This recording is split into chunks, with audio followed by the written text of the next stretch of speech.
नमस्कार दर्शकों, आप सभी का हमारे YouTube चैनल पर एक बार फिर से स्वागत है। हम आपके लिए एक सवाल लेकर आए हुए हैं।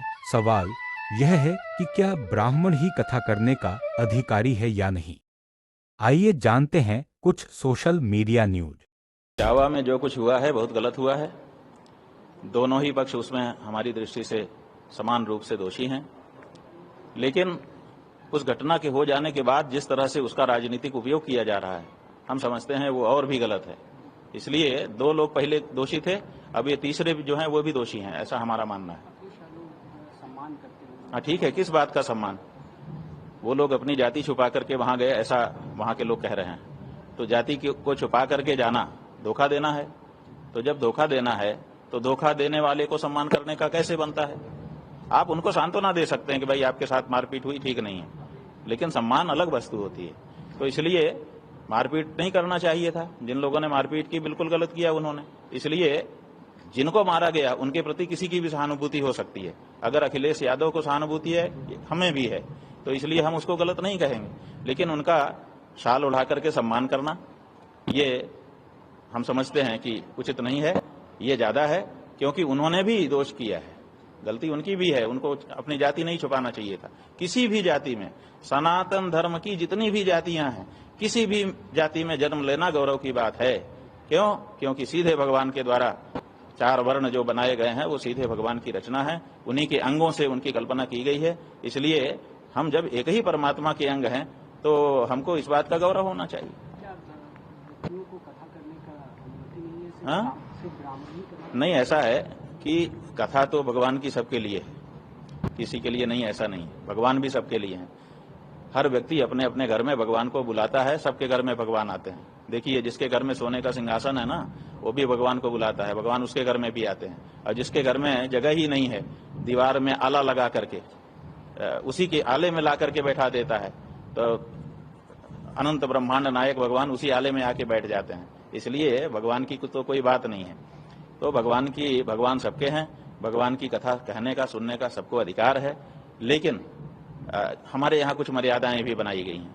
तो उन मर्यादाओं में ये है कि जब सार्वजनिक रूप से कोई कथा होती है तो उसमें ब्राह्मण वक्ता व्यासासन पर बैठता है, ताकि हर वर्ण के लोग उससे सुन सकें, कोई ऐतराज न करे। हाँ, यही बात है ना कि आप पहले बौद्ध कथा कह रहे थे, अब राम कथा, कृष्ण कथा कहने के लिए आ गए, और फिर आपने अपनी एक कल्पना करके जाति कर ली और उस जाति के अनुसार आपने कागज बनवा लिए और उसी के अनुसार अपना नाम लिखने लग गए। तो ये जो है, इससे पता चलता है कि वो जो व्यक्ति हैं वो जिस जाति के हैं उस जाति में अपने को गौरव महसूस नहीं कर रहे हैं, इसीलिए वो अपने आरोपित जाति, एक दूसरी जाति बना करके आए हुए हैं। तो उनको ऐसा नहीं करना चाहिए। जिस जाति में जन्म हो गया उस जाति में एक से एक महापुरुष हुए होंगे। अपनी जाति के महापुरुषों का आदर्श ध्यान में रखते हुए उनको अपनी जाति पर गौरव रखना चाहिए और उस जाति को किसी से भी कम नहीं समझ। आइए अब जानते हैं संत रामपाल जी महाराज जी के विचार। करने का अधिकारी हो? गरीबदास जी ने पूछा। हाँ जी, मेरे आदेश दे रखा मेरे गुरु जी ने। परमात्मा बोल, गरीबदास जी ने कहा कि जिस समय राजा परीक्षित को सर्प ने डसना था ऋषि के श्राप से, उस समय ये सारे ब्राह्मण तुम्हारे जो हेड थे, मुखिया, इंक्लूडिंग वेद व्यास जिसने ये पुराण लिखी, सुधा सागर, सुख सागर कहते हो तुम जिसको, इसकी कथा सुनानी थी उसको 7 दिन, और किसी ने हिम्मत नहीं करी। तेरे पृथ्वी के जितने ऋषि में ऋषि थे सब पीछे हट गए ब्राह्मण। क्यों हट गए? क्योंकि 7वें दिन रिजल्ट आना था उसका। सबको मालूम था कि हम अधिकारी नहीं है, और 7वें दिन पोल पाट जाएगी, ऋषि को कुछ ज्ञान नहीं हुआ तो सब पीछे हट गए, हम अधिकारी नहीं है, हम अधिकारी नहीं है। फिर कौन, कैसी हुई वो कथा? स्वर्ग लोक से सुखदेव ऋषि बुलाए गए थे कि उस समय ये कहाँ गए थे, तो ये कथा करने वाले सब लोग कहते हम अधिकारी नहीं है। अरे तुम सारे अधिकारी पा के गए, खा के तुम्हारे पास।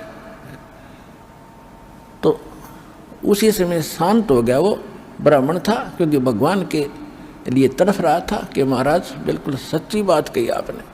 वो पढ़ रखी थी कथा, उसको तो बताने की जरूरत नहीं विस्तार से कि फिर कारण क्या है दाता। कि भाई भक्ति कर, इन कथाओं से बात नहीं बढ़ेगी। जिस जिसका तेने पैसा लिया है, किसी का बैल बनेगा, किसी का गधा बनेगा, ये एक एक पाई का हिसाब होगा तेरा। कहाँ तुम कर्म खराब करते फिर रहे हो, अधिकारी नहीं हो, तुम्हारे पास कोई भक्ति मार्ग नहीं है, तुम्हें ज्ञान नहीं भक्ति का। उसी समय उस ब्राह्मण ने समर्पण कर दिया, महाराज मन तक कल्याण चाहिए, आज के बाद कान पकड़ लिया, कति या गलत काम नहीं करूंगा, और भक्ति करी, अपना मोक्ष प्राप्ति की। अब क्या बताते हैं कबीर साहब, कहते हैं करनी तज कथनी कथ अज्ञानी दिन रात, और कुकर जो भोकत फिरे ये सुनी सुनाई बात। एक पंडित जी था,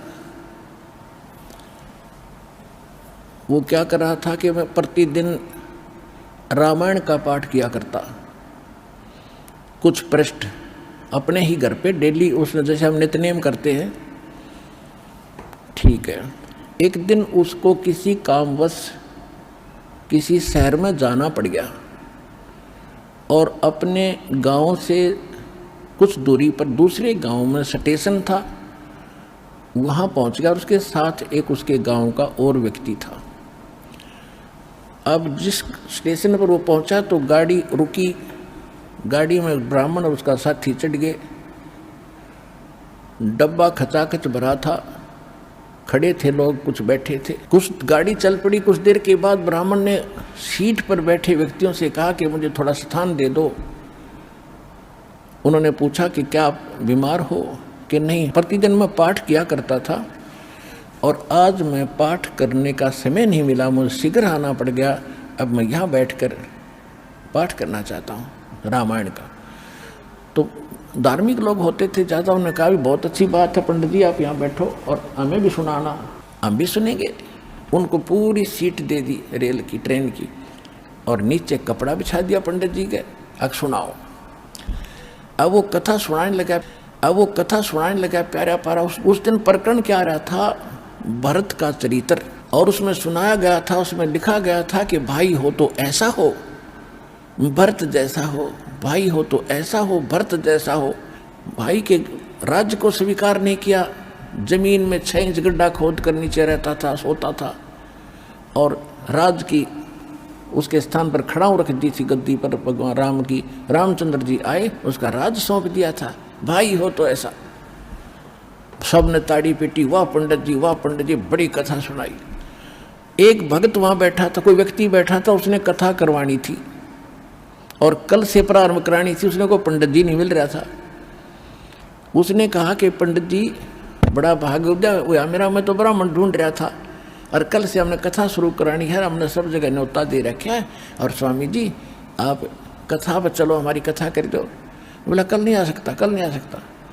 आगे जी क्या, और भी कहने लगे जी जाओ, इसका तो बड़ा काम अड़ा बैठा बेचारे का, और ब्राह्मण का तो काम में ये होता कथा करने का, कि नहीं निकल नहीं जा सकता। भी कारण तो बताओ क्यों नहीं जा सकते, तो कोई काम है तो हम कर देंगे आपका। उसका साथी था ना, वो बताओ, वो कहने लगा मैं बताऊं क्या काम है इसको, अब बताओ। पंडित जी ने अपने छोटे भाई पर मुकदमा कर रखा है, एक कुरडी के खड्डे पे, यानी 10 गज जगह है, उसका ऊपर अपने भाई पर केस कर रखा है। कल इसकी कोर्ट में तारीख है, और मैं इसका गवाह हूं। तो पुण्यात्माओं, खुद तो भाई पर केस कर रहा है 10 गज जगह पर, और कथा सुना रहा है भरत की कि भाई होता है ऐसा, और आप भाई उस पर केस कर रहे अपने भाई पर एक 10 गज जगह के ऊपर, जिस मडंगा डाल कर उसको कुरडी बोलते हैं। तो यहाँ परमात्मा कहते हैं कि करणी तज कथनी कथ अज्ञानी दिन रात, और कुत्ते जो भोकत फिरे ये सुनी सुनाई। कलियुग के ब्राह्मणों की सती थी, और सुन लो इसी पवित्र पुराण में। धर्म की ये सती थी, त्रेता में भी रही, परंतु कुछ ह्रास हो गया था। सतयुग की जो सती थी वह द्वापर में विशेष रूप से कम हो गई थी।